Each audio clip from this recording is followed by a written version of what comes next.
बिस्मिल्लाहिर्रहमानिर्रहीम। अस्सलाम वालेकुम स्टूडेंट्स, मैं आपको डेटाबेस मैनेजमेंट सिस्टम की क्लास में खुशामदीद कहती हूँ और उम्मीद करती हूँ कि आप सब लोग जो है खैरियत से हैं। हमने डेटाबेस का 3rd चैप्टर जो है वो स्टार्ट किया हुआ था। आज का जो हमारा टॉपिक है, आइए इसका बाकायदा आगाज़ करते हैं। अगर आप ये फिगर देखें तो इससे आपको पता चलेगा कि आज हम क्या पढ़ने जा रहे हैं। तो आज हम पढ़ने जा रहे हैं टाइप्स ऑफ एट्रीब्यूट्स के मतलब हम जो है डिटेल में डिस्कस करेंगे। पहले हमने ER मॉडल के जो है वो एलिमेंट्स देखे थे, उनमें मैंने आपको सिंबल्स बताए थे कि हम किस तरह से एट्रीब्यूट्स को रिप्रेजेंट करते हैं। और एट्रीब्यूट को रिप्रेजेंट करने के लिए हम ओवल शेप यूज़ करते हैं। तो यहाँ पे ये सारी ओवल शेप्स में ही आपको नज़र आ रहा है। टाइप्स ऑफ एट्रीब्यूट्स अगर आप देखते हैं तो आपके पास सबसे पहले सिंपल वैल्यू एट्रीब्यूट आते हैं, कंपोजिट एट्रीब्यूट आते हैं, सिंपल एट्रीब्यूट्स हैं, मल्टी वैल्यूड एट्रीब्यूट्स हैं, ड्राइव्ड एट्रीब्यूट्स हैं, की एट्रीब्यूट्स हैं। ये हमारे पास सारी एट्रीब्यूट्स की टाइप्स हैं। तो आइए वन बाय वन इनको देखते हैं। सबसे पहले अगर हम आपकी बुक से इसको स्टार्ट लेते हैं तो सबसे पहले हमारे पास जो एट्रीब्यूट है वो सिंपल एट्रीब्यूट है। सिंपल एट्रीब्यूट से क्या मुराद है? ऐसा एट्रीब्यूट जिसको फर्दर डिवाइड ना किया जा सके। जैसे पर्सन हमारे पास क्या है? एंटिटी। तो जेंडर उसका एट्रीब्यूट है, जेंडर को हम फर्दर डिवाइड नहीं कर सकते, तो जेंडर यहाँ पे कंसीडर होगा एज अ सिंपल एट्रीब्यूट के। इसको यहाँ पे अगर मैं आपको यहाँ पे दिखाऊँ तो सिंपल एट्रीब्यूट में स्टूडेंट, जैसे स्टूडेंट है तो स्टूडेंट एंटिटी है, स्टूडेंट में हमारे पास रोल नंबर जो है वो क्या कंसीडर होगा? As a simple attribute, because हम इसको फर्दर डिवाइड नहीं कर सकते। यहाँ पे इसके नीचे लाइन लगी हुई है, तो लाइन लगे होने का मतलब क्या है कि ये की एट्रीब्यूट है।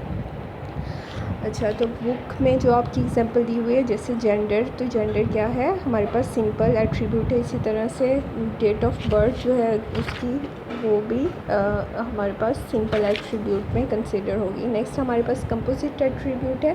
तो कंपोजिट एट्रीब्यूट क्या, कौन सा एट्रीब्यूट होता है? ऐसा एट्रीब्यूट जिसको आप फर्दर कंपोनेंट्स में डिवाइड कर सकते हैं। N attribute that can be divided into a smaller component is called the composite attribute. अगर बुक की एग्जांपल देखते हैं तो यहाँ पे इम्प्लॉय हमारे पास एंटिटी है। एड्रेस को आप मज़ीद जो है वो डिवाइड कर सकते हैं, जैसे स्ट्रीट नंबर, सिटी कौन सी है, कंट्री कौन सा है।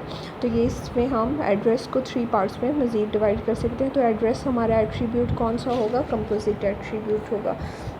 अगर यहाँ पे हम देखें तो हमारे पास ये एक मैंने एग्जांपल यहाँ पे जो है वो दिखाई हुई है। इस एग्जांपल की मदद से अगर आप इसको देखें तो स्टूडेंट एंटिटी है, एड्रेस वही वाली आपकी बुक वाली एग्जांपल जिसमें इसको स्ट्रीट, सिटी, स्टेट में डिवाइड कर दिया है। नेम को भी हम फर्दर डिवाइड कर सकते हैं, जैसे कि last name and final name. तो नेम भी आपका क्या हो जाएगा? कंपोजिट एट्रीब्यूट हो जाएगा। जबकि रोल नंबर को डिवाइड नहीं किया गया तो रोल नंबर हमारे पास क्या है? सिंपल एट्रीब्यूट कंसीडर होगा। अब अगर हम मज़ीद आगे बढ़ते हैं तो हमारे पास सिंगल वैल्यूड एट्रीब्यूट की बात हो रही है। सिंगल वैल्यूड एट्रीब्यूट कौन सा एट्रीब्यूट होता है? एन एट्रीब्यूट दैट में कंटेन अ सिंगल वैल्यू, जिसके अंदर सिंगल वैल्यू आती है। For example age of a person is a single valued attribute. क्यों सिंगल वैल्यू? इसमें आप एक ही वैल्यू देंगे। Gender is also single value attribute, जैसे मेल हो सकता है, फीमेल हो सकती है, तो वो भी हमारे पास क्या है? सिंगल वैल्यू एट्रीब्यूट है। आगे मल्टी वैल्यूड एट्रीब्यूट की बात करते हैं कि हमारे पास मल्टी वैल्यूड एट्रीब्यूट कौन सा होते हैं? Multi valued attribute that N attribute that में कंटेन 2 और मोर वैल्यू, जिसमें एक या एक से ज़्यादा वैल्यूज़ जो हैं, दो या दो से ज़्यादा वैल्यूज़ जो हैं आती हैं, उसको हम मल्टी वैल्यू एट्रीब्यूट कहते हैं। For example, a person can have a 2 और मोर कॉलेज डिग्री। से एक आदमी के पास एक या एक से ज़्यादा डिग्रीज जो है वो हो सकती हैं। सिमिलरली एन एम्प्लॉय में हैव अ मैनी स्किल। अब जो मल्टी वैल्यूड एट्रीब्यूट है उसको किससे शो करवाया गया है? उसको हमारे पास यहाँ पे डबल लाइन्स, ये ओवल आपके पास जो नज़र आ रही है, अगर आप इस पर गौर करें, स्किल वाला जो है उसको डबल लाइन से शो करवाया। तो ये कल मैंने आपको सिंबल बताए थे कि जो मल्टी वैल्यू एट्रीब्यूट है उसको आप डबल लाइन से रिप्रेजेंट करते हैं, तो इसको डबल लाइन से रिप्रेजेंट किया गया है। उसके बाद नेक्स्ट चलते हैं। ये मैंने एग्जांपल आपको पहले भी सिंपल एट्रीब्यूट की और कंपोजिट एट्रीब्यूट की जो है वो शो करवा दी थी। इसी तरह से नेक्स्ट हमारे पास क्या है? ड्राइव्ड एट्रीब्यूट की अगर हम बात करते हैं तो ड्राइव्ड एट्रीब्यूट वो एट्रीब्यूट होता है जो कि किसी दूसरे एट्रीब्यूट से आप निकालते हैं वो फ़िज़िकली डेटाबेस के अंदर स्टोर नहीं होता, लेकिन जो एट्रीब्यूट स्टोर होता है उससे आप उसको ड्राइव करते हैं। जैसे डेट ऑफ बर्थ की बात यहाँ पे करें तो डेट ऑफ बर्थ जो है वो आपका डेटाबेस के अंदर स्टोर है। उससे आप एज जब भी आपको ज़रूरत पड़ेगी, आप उसको व्यू करना चाहेंगे तो आप उसको ड्राइव कर सकते हैं। तो इसलिए ऐसा एट्रीब्यूट जो कि डेटाबेस के अंदर फ़िज़िकली स्टोर नहीं है लेकिन ज़रूरत पड़ने पे आप इसको इस्तेमाल कर सकते हैं, तो उसको हम ड्राइव्ड एट्रीब्यूट कहते हैं और इसको डॉटेड लाइन से रिप्रेजेंट किया जाता है।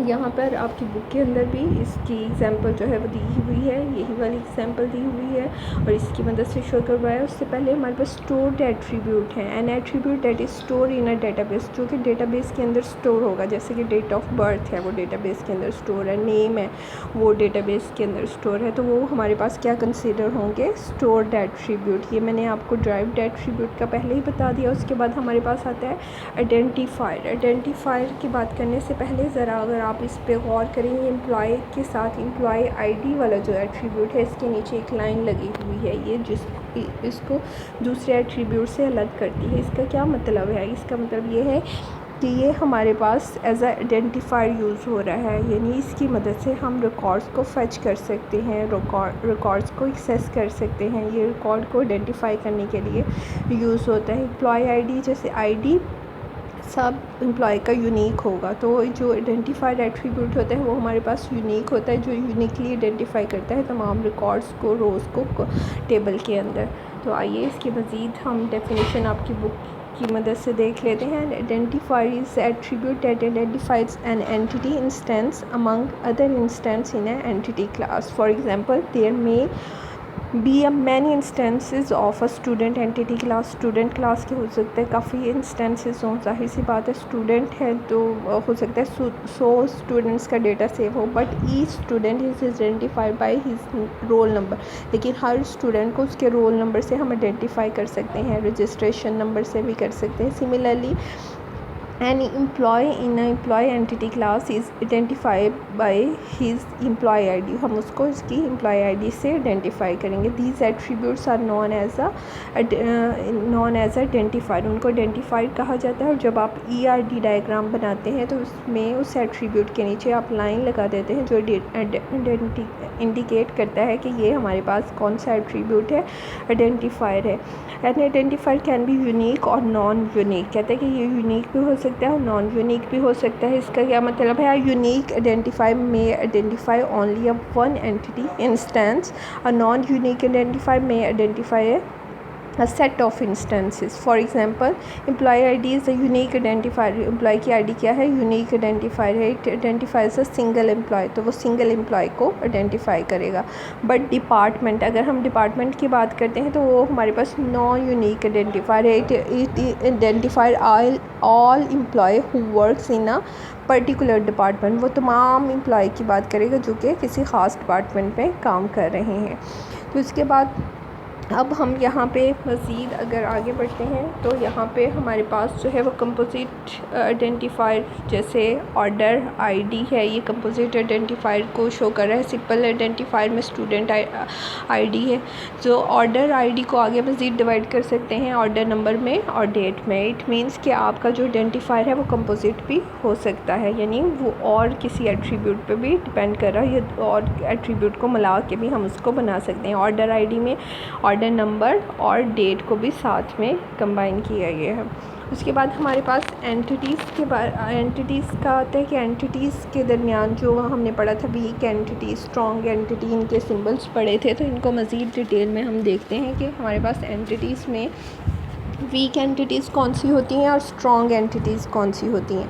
An entity date can exist only if another entity exist, यानी ऐसी एंटिटी जो किसी दूसरी एंटिटी पे डिपेंड कर रही हो और उसकी एग्जिस्टेंस के लिए दूसरी एंटिटी का होना ज़रूरी हो, उसको हम वीक एंटिटी बोलते हैं। किस तरह से? फॉर एग्ज़ाम्पल, अगर आप जो है वो स्टूडेंट्स की बात करते हैं तो स्टूडेंट के लिए क्लास एंटिटी का होना ज़रूरी है। जैसे in order to store the record of a student we first need to create an entity that represent the class, जिसमें क्लास हो। Here student is a weak entity, तो स्टूडेंट हमारे पास क्या होगी?